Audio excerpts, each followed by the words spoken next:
Hello and welcome to this Forex Preview at XM.com. I'm Maria Pachardis, and joining me is Senior Investment Analyst Rafi Boyadjian. We'll be discussing the upcoming Fed minutes and U.S. inflation data. So Rafi, the Fed cut rates by 0.25 percentage point at its last meeting, but appeared reluctant to make further cuts. What can we expect the minutes to tell us about the likelihood of more rate cuts? Well, we're expecting the minutes to once again highlight the split within the Fed. We know that there's a few hawks within the Fed who feel strongly about cutting rates at a time when the unemployment rate is at a 50-year low. Then we've got those who are becoming increasingly worried about the impact of the ongoing trade war and think the economy needs more rate cuts.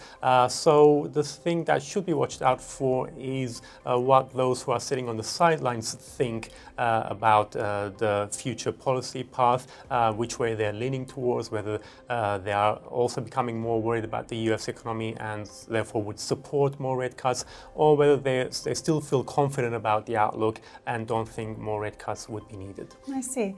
Now, we're also going to get US inflation data this week. Although the Fed doesn't pay as much attention to the consumer price index as it does to the core PCE price index, is there anything that we should watch out for from the data?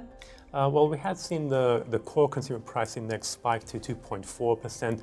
It's expected to hold there in September. The headline CPI rate is also expected to edge slightly higher to 1.8%.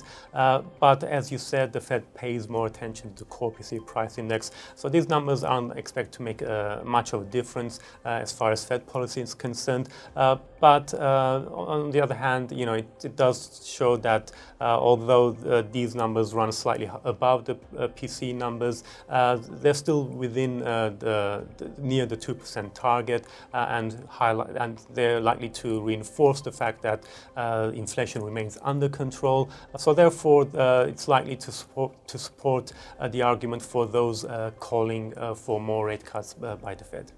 And what about market reaction? What are the risks for the dollar from the minutes and the CPI data?